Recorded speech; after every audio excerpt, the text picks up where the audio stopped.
आज शनिवार की प्रदोष है। कहते हैं शनि प्रदोष के दिन जिस भाव से हम शिव से जो कहते हैं, मेरा देव अधिदेव महादेव हमारी झोली में वही डाल देता है। अब दिल से कहो उसको, वो दिल से सुनता है। शिव का एक स्वरूप है दया, शिव का एक स्वरूप है प्रतीक्षा, शिव का एक स्वरूप है समर्पण। प्रतीक्षा का मतलब अभी आपको समझाया कि जितनी प्रतीक्षा कर सकते हो करो, होगा, समय आएगा, अच्छा होगा। समय लग सकता है, किसी किसी के फाइल अगर ज़्यादा मोटी होती है तो इसको छुपाने में दबाने में समय लगता है। छोटी मोटी फाइल तो कहीं पे भी दबा दो चल जाए, पर मोटी सी फाइल कोई दबे तो किसी किसी का पूर्व का कर्म थोड़ा ज़्यादा हो सकता है, पाप कर्म ज़्यादा हो सकता है, तो छुपाने में समय लग सकता है। परंतु बाबा के यहाँ देर हो सकती है पर अंधेर नहीं हो सकती। लगे समय, होगा, आएगा समय, श्रेष्ठ आएगा, अच्छा आएगा। एक नियम बना लो, 12 महीने शिवरात्रि आती है, हर महीने शिवरात्रि पड़ती है, महीने में 2 बार प्रदोष पड़ती है। या तो प्रदोष का नियम बनाओ या शिवरात्रि का नियम बनाओ। एक होता है शमी का पौधा, एक होता है मंदार का पौधा। मंदार जानते हो सब लोग? बोलो तो जम के। सफेद आंकड़ा भी उसको बोलते हैं, मंदार भी उसको बोलते हैं। मंदार का पौधा और एक होता है शमी का। कहते हैं जिस व्यक्ति की जिंदगी में केवल घाटा ही घाटा लिखा हो, दुख ही दुख लिखा हो और कई साल हो गए हों किराए के मकान में रहते हुए या तकलीफ को भोगते भोगते, परिवार में कहीं सुख है ही नहीं, 2 पौधे को याद रखना। और दोनों पौधे की कथा हमने पूर्व में सुना चुके, मंदार और शमी। दोनों की कथा सुनाइए कि ये कौन से मुनि थे, कौन से ऋषि के बेटे थे, ये मंदार और शमी किसके पुत्र थे, सब कथा सुने। आप YouTube पर सर्च करिएगा तो आपको कथा पूरी मिल जाएगी। आप सोचो,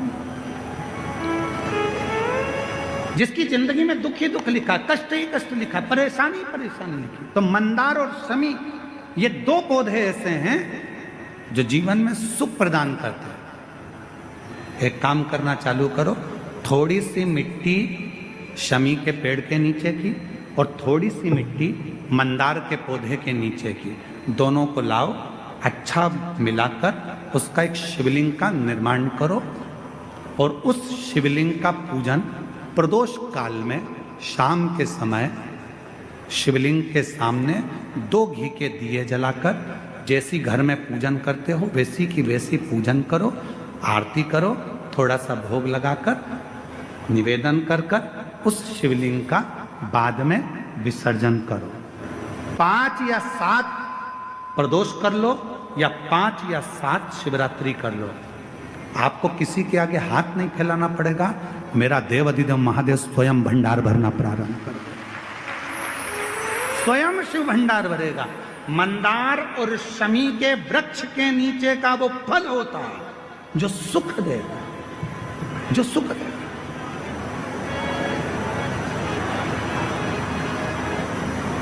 जो हमें आनंद प्रदान करता है।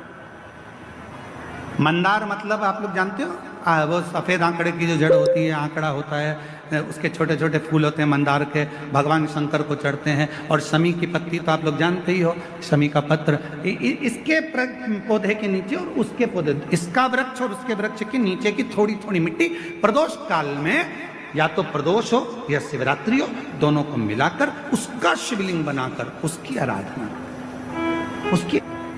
शिव महापुराण कह रहे शमी का वृक्ष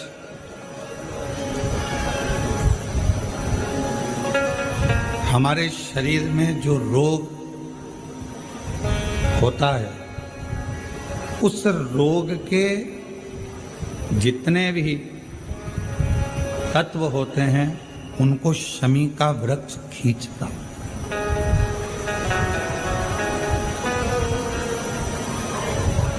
कल एक बहन ने प्रश्न किया कि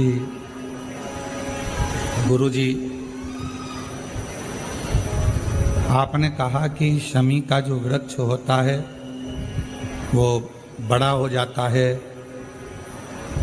बड़ा होने के बाद उसको घर में नहीं रखते, छोटा पौधा, छोटा सा पौधा घर में रख सकते, और वो छोटा सा जो पौधा है उसको तो हम घर में रख सकते हैं, पर वृक्ष, शमी का वृक्ष जितना बड़ा होता चले जाता है तो उसको घर से अपन रखते नहीं, उसको फिर कहीं बगीचे में या कहीं एकांत में या जहाँ उसकी जरूरत है वहाँ उसको लगा दिया जाए। गणेश पुराण में एक बात आती है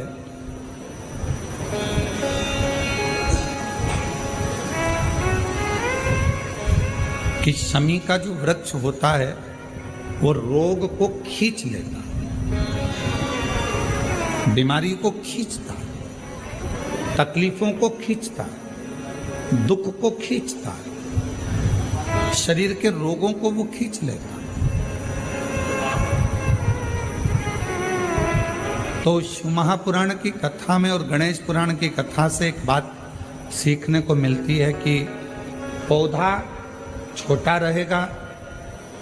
रहेगा तो आप उसका पूजन भी कर सकोगे, पत्ते भी ले सकोगे, शिवजी पे भी समर्पित कर सकोगे, और घर के अंदर यदि कोई तकलीफ में है, कष्ट में है, तो उसके दुख को भी वो खींच ले, उसके कष्ट को भी वो खींच ले,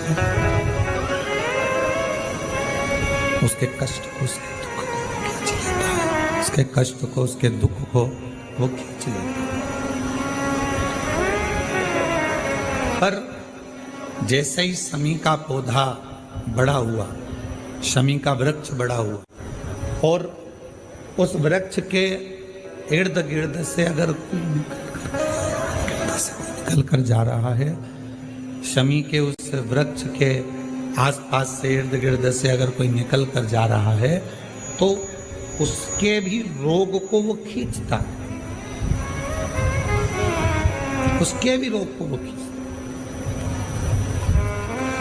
तो हमारे यहाँ सनातन धर्म में सर्व जगत के हित की बात कही जाती है कि शमी का जब पौधा बड़ा हो जाए, शमी का वृक्ष जब बड़ा हो जाए, शमी का पौधा जब बड़ा हो गया तो उसे कहीं अच्छी जगह पर लगा दिया जाए, जिससे सर्व जगत के दुखों को वो खींचता रहे, सबके रोगों को वो खींचता रहे, सबके रोगों को समाप्त करता रहे, सबके रोगों को वो खींचता रहे, समाप्त करता रहे। सर्व जगत के हित। छोटा है पौधा अपने नजदीक। शिव महापुराण में 5 वृक्षों का जो वर्णन किया गया, पहले नंबर पर है बेलपत्र का वृक्ष, दूसरे नंबर पर है शमी का वृक्ष, तीसरे नंबर पर है आंवले का वृक्ष, चौथे नंबर पर है पीपल का वृक्ष, और 5वें नंबर पर है वट वृक्ष। ये हमको बल देते हैं और हमें जो बल प्रदान करते हैं, हमें जो एनर्जी देते हैं, हमारे दुखों को ये नष्ट करते हैं। हमको एक अलग से बल इन पौधों से, इन वृक्षों से प्राप्त होता है। शमी की जो पत्ती होती है,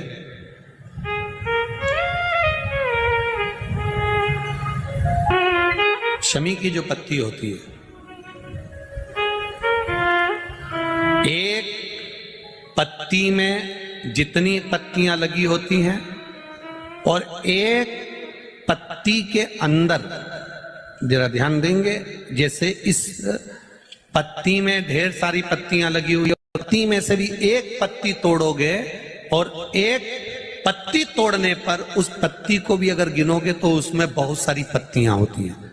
आज प्रयास करना, अगर कहीं आपको शमी की पत्ती मिले तो जैसे ये पत्ती, इस पत्ती को तोड़ा गया, इस पत्ती में से एक पत्ती निकाली गई और एक पत्ती निकालकर आप धीरे से रखना, उसमें भी बारीक बारीक बारीक बारीक बारीक बारीक बहुत सारी पत्तियां नजर आती हैं। शिव महापुराण की कथा कहती है जो सोमवार की अष्टमी हो या प्रदोष का व्रत हो या 12 महीने की शिवरात्रि हो या किसी भी दिन प्रदोष काल के अंतर्गत शंकर भगवान को एक शमी का पत्ता कोई भूलवश भी समर्पित कर देता है तो जितनी एक पत्ती में पत्तियां होती है और उस पत्ती के अंदर भी एक पत्ती को तोड़ने के बाद जितनी पत्तियां होती है उतने जन्म मृत्यु लोक में मनुष्य के नहीं होते। 84 लाख योनियों में से वो योनियां कट जाती हैं और देव योनि प्राप्त हो जाए।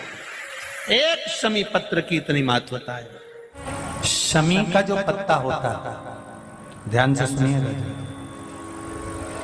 रोज आप अगर शमी के पत्ते को नहीं चढ़ा सकते, महीने में एक बार या 2 बार शमी का पत्ता शंकर के ऊपर अवश्य समर्पित करना चाहिए।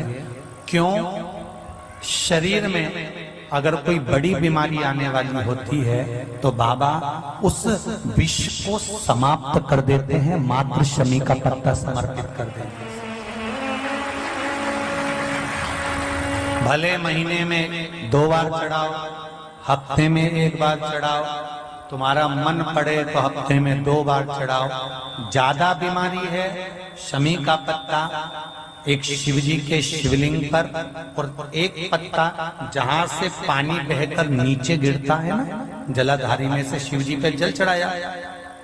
जैसे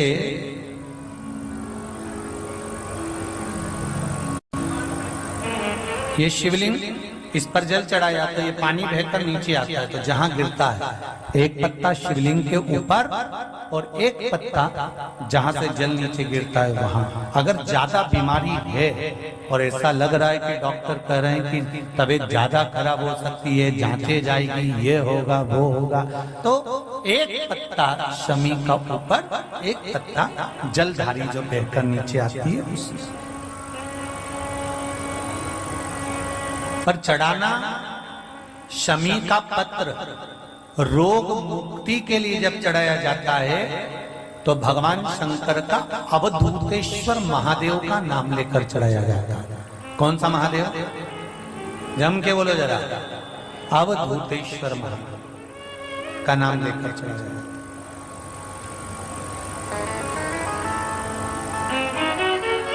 एक बात आपको कही थी अभी पिछले कथाओं में, गाय के दूध का घी बनाकर उसकी एक उंगली घी की अशोक सुंदरी वाली जगह पर लगाकर, जो व्यापार नहीं चलता हो, दुकान नहीं चलती हो, अशोक सुंदरी वाली जगह पर घृत लगाकर घर के दरवाजे पर या व्यापार के द्वार पर उस उंगली को लगा देना चाहिए। घृत पर होना गाय के घी का। गौमाता कल कथा में कहा था, एक दिया बेलपत्र के नीचे और एक दिया, बोलो बोलो जम के, अपने दरवाजे के राइट भाग में प्रदोष के दिन, प्रदोष काल में लगाना चाहिए, जिससे शंकर भगवान नंदी के साथ जाएं, तुम्हारे दरवाजे पर दिया लगा हुआ देखें तो शंकर भगवान नंदी शिव जी से कह दे, ये रोज मेरे मंदिर में आती है, ये रोज आपके मंदिर में आके 1 लोटा जल चढ़ाती है, आज दिया लगाकर बैठी है, आपका इंतजार कर रही है, इस पर दृष्टि फेर दो, कल्याण कर दो। दृष्टि फेरो, कल्याण।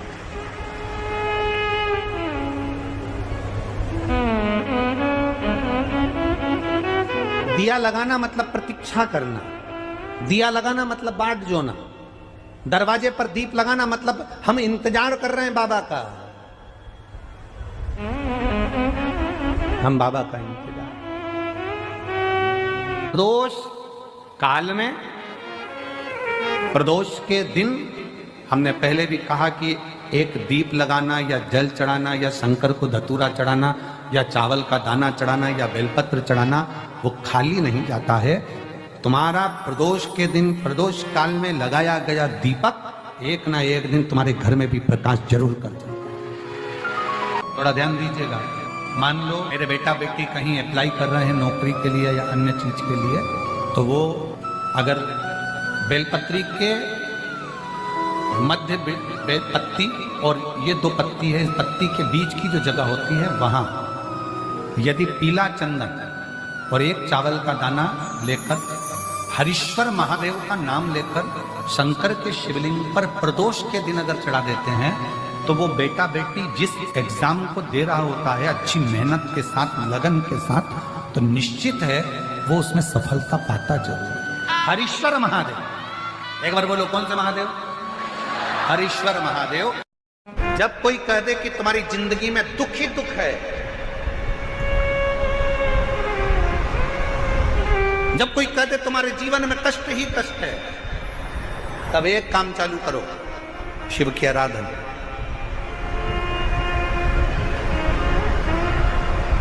तब एक काम चालू करो, भगवान शंकर की आराधना। 3 चीजें अपना लो। पहले नंबर पर शिव जी के मंदिर में 1 लोटा जल चढ़ाना। दूसरे नंबर पर अगर प्रदोष के दिन मंदिर में दिया लगा सकते हो तो ठीक है, नहीं तो एक कनेर का फूल पीला वाला, देखा है आप लोगों ने? जम के बोलो जरा। पीले कलर का कनेर का फूल एक प्रदोष के दिन, प्रदोष काल के समय पर अगर दीप लगा सको तो ठीक है, नहीं तो एक कनेर का फूल पीले कलर का शिव जी के अशोक सुंदरी का स्पर्श। अशोक सुंदरी वाली जगह मालूम है ना आप लोगों को? फिर से आप समझ लेंगे।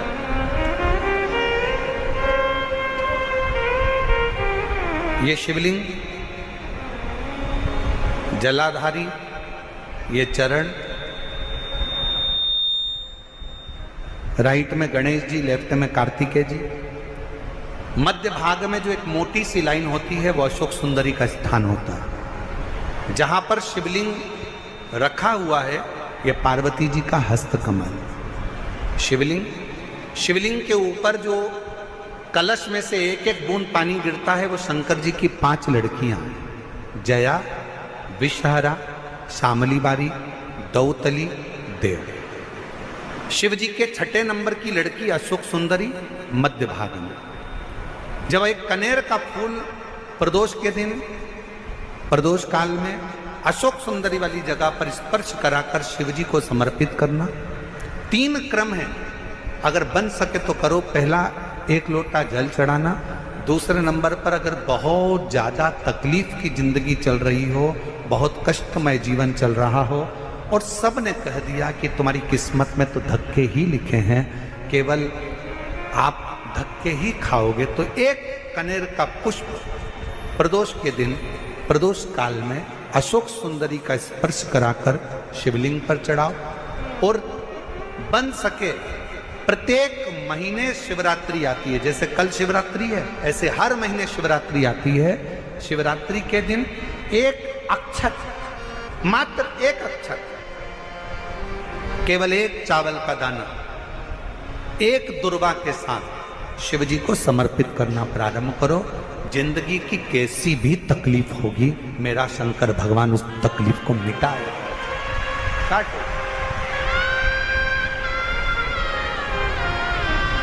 शिव की आराधना और दिल से बाबा को पुकारते रहो। श्री शिवाय नमस्तुभ्यं, श्री शिवाय नमस्तुभ्यं, श्री शिवाय नमस्तुभ्यं, श्री शिवाय नमस्तुभ्यं। उसको पुकारते रहो, दिल से उसको विश्वास के साथ पुकारो।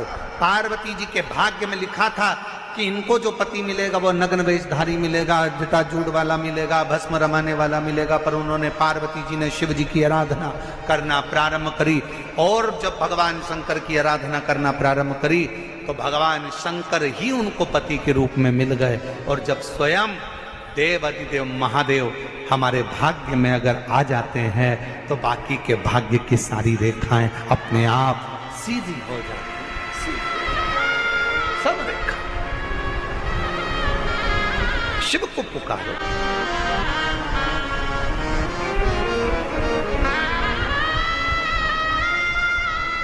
भगवान शंकर को पुकारने का प्रयास करो।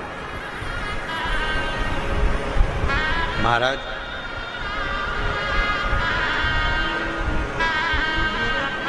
शिव महापुराण की कथा एक बड़ी सुंदर बात कहती है, बहुत सुंदर। जिसके दिन खराब चल रहे हो ना, तुम्हें मालूम है कि तुम्हारा रिश्तेदार के दिन खराब चल रहे हैं, उसकी तकलीफ की जिंदगी चल रही है, उसको कष्ट है। हम जानते हैं कि दिल्ली वालों को इतना समय नहीं है, मुंबई वालों को इतना समय नहीं है, बड़े बड़े शहर वासियों को इतना समय नहीं है, पर शिव महापुराण की आज की बात को लेकर जाना। जिसके दिन खराब चल रहे हो, तुम्हारे रिश्तेदार, तुम्हारा कुटुंबी, मोहल्ले में किसी के दिन अगर बेकार चल रहे हो, बहुत कष्ट के दिन चल रहे हो, तो उससे कम से कम एक दिन में 2 बार जरूर मिला करो। क्यों? उसके दिन भले खराब चल रहे हैं, पर एक ना एक दिन मेरा बाबा उसका हाथ पकड़कर उसको उन्नति की सीढ़ी पर जरूर चढ़ा। अगर किसी के दिन खराब चल रहे हैं तो उससे 2 बार मिलो। अगर किसी का स्वास्थ्य खराब चल रहा है तो उससे 3 बार मिलो।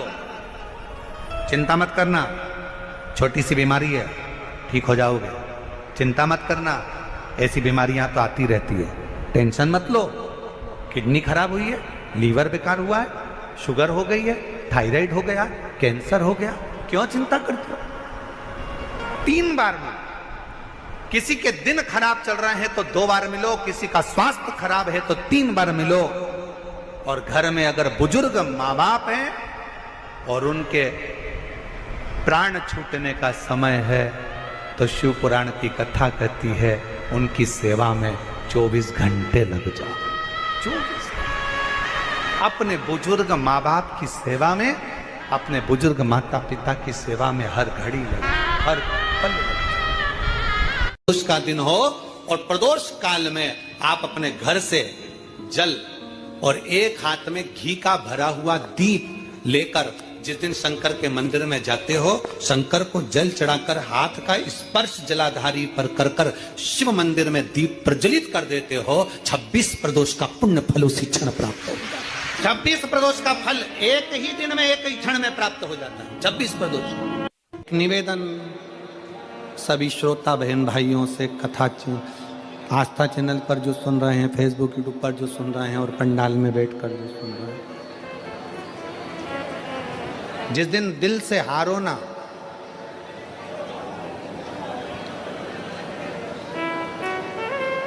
थोड़ी तकलीफों में अगर घिर जाओ, तकलीफें आ जाए, कष्ट आ जाए, तकलीफें जिस दिन तुम्हारे भीतर बहुत ज्यादा मात्रा में आ जाए, उस दिन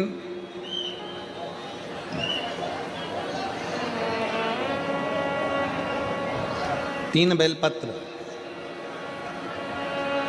एक बेलपत्र में पीला चंदन, बीच वाली पत्ती। जिस दिन तुम्हें लगे कि मैं बहुत दुखी चल रही हूं और मेरा काम हो ही नहीं रहा, बहुत तकलीफ की जिंदगी चल रही है, कोई हाथ पकड़ने वाला नहीं है, कोई संभालने वाला नहीं है और बहुत तकलीफ हो रही है, बहुत तकलीफ। उस समय पर एक बेलपत्री के बीच वाली पत्ती पर पीला चंदन, दूसरी पत्ती पर लाल चंदन और तीसरी पत्ती पर 11 चावल गीले, पानी में उसको थोड़ा सा भिगो लें या धो लें। 11 चावल गीले शिव जी की उस पत्ती पर रखें। सबसे पहला पीला चंदन का बेलपत्र, दूसरे नंबर पर लाल चंदन का बेलपत्र, तीसरे नंबर पर जो 11 चावल आपने धोकर रखे हैं वो हाथ की हथेली में रखना है और हाथ की हथेली में रखकर अपनी कामना कर कर भगवान शंकर से विनय कर कर पंचाक्षर मंत्र नमः शिवाय या षडाक्षर मंत्र ओम नमः शिवाय या श्री शिवाय नमस्तुभ्यम बोलकर उस बेलपत्र पर सीधे हाथ में रखकर उल्टे हाथ का स्पर्श कर कर बाबा से अपने मन के भाव कहकर शंकर के शिवलिंग पर उसे समर्पित कर दीजिए। एक ही लोटा जल, जहां से जल बहता है अशोक सुंदरी वाली जगह, एक ही लोटा जल जहां से जल बहता है उस जल बहने वाली जगह पर 3 बार उस जल को अपनी कामना कर कर श्री शिवाय नमस्तुभ्यम या पंचाक्षर मंत्र या षडाक्षर मंत्र बोलकर 3 बार उस स्थान पर गिरा दीजिए। गिराने के बाद में बाबा से विनय कर कर अक्षत वाली जो बेलपत्र है, एक बेलपत्र और एक अक्षत उसमें से अपने लिए लेकर आ जाओ। उसको 2 महीना 3 महीना अपने घर में रखिए। जितना भी दुख है धीरे धीरे बाबा समाप्त कर कर खुशियां घर में लेकर आता ही है। दुख समाप्त होगा, खुशियां घर में आएगी जरूर।